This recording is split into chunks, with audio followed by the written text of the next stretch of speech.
Good morning. Today I am going to present a topic Evaluation of Symptoms Part 9 in continuation of previous topic Evaluation of Symptoms in series. Intensified symptoms are more valuable than the silently dressing symptoms. Intensified symptoms are more valuable than the silently distressing symptoms. The more vigorous the reaction, the more intensified and the distinctive the symptom is. The more vigorous the reaction, the more intensified and the distinctive the symptom is. The more active and frontline the defense, the more vigorous is the reaction, and lastly, the more apparent the symptoms are.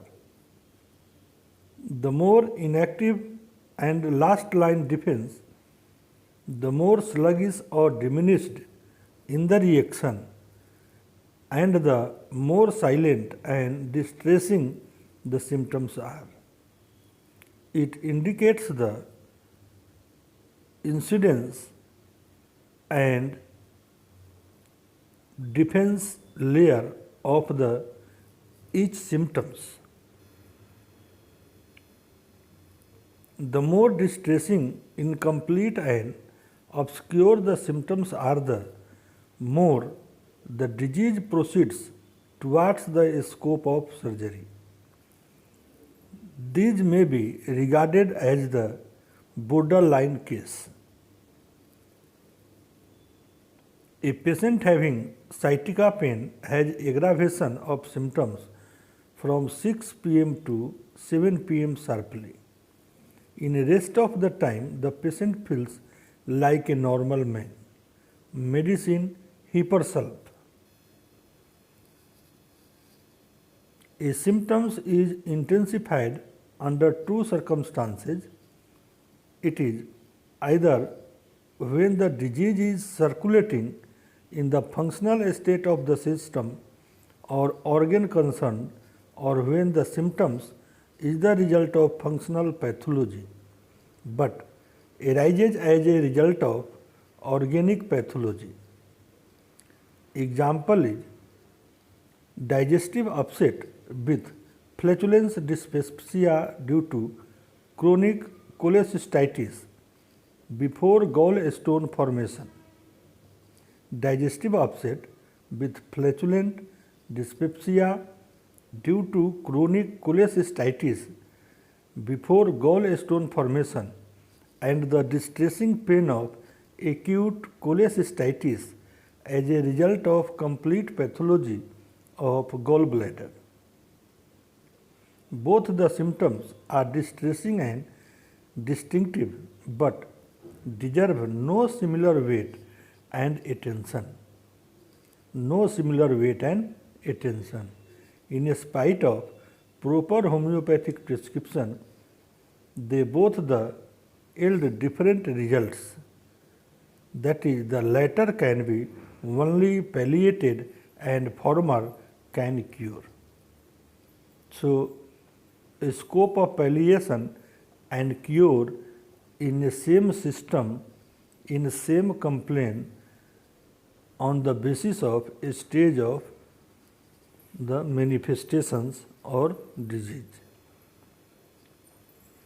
A negative general is that when a disease expect to have definite aggravation and amelioration in a particular time, circumstances, but it does not aggravate or ameliorate in that particular circumstances. It is of high heed in homeopathy, as it would help in eliminating the more common medicines. Example, allergic eosinophilic patient generally has their aggravation during change of temperature and damp weather, but when in a case It causes no change in the particular patient. In diabetic, complete thirstlessness deserves a special attention.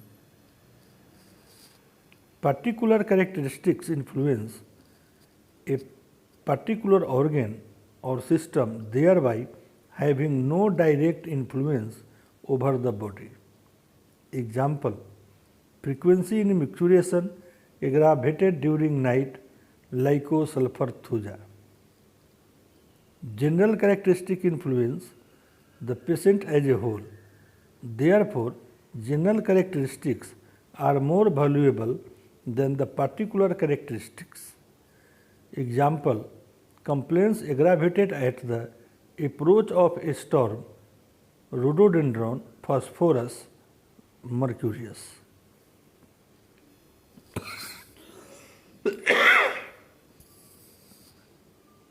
A strong homeopathic aggravation will be exteriorized when the medicine prescribed was on the striking general symptoms. The strong general will correspond to the bold type in the materia medica. So, the medicine acts as a curative by uprooting the underlying layer of the disease. Example: a case of chronic indigestion was cured by sulfur prescribing on the basis of two strong generals. That is, the patient was hot and no desire to take bath, which makes him unduly weak, even the giddiness and fainting. All the mental symptoms are of no uniform value. All the mental symptoms are of no uniform value. The symptoms arise from emotional status and behavior will deserve highest value. Laugh during tragedy, Ignacia. Answer very abruptly, Hyoscyamus phosphoric acid, tarantula. Thank you for watching. Like, share and subscribe. Thank you.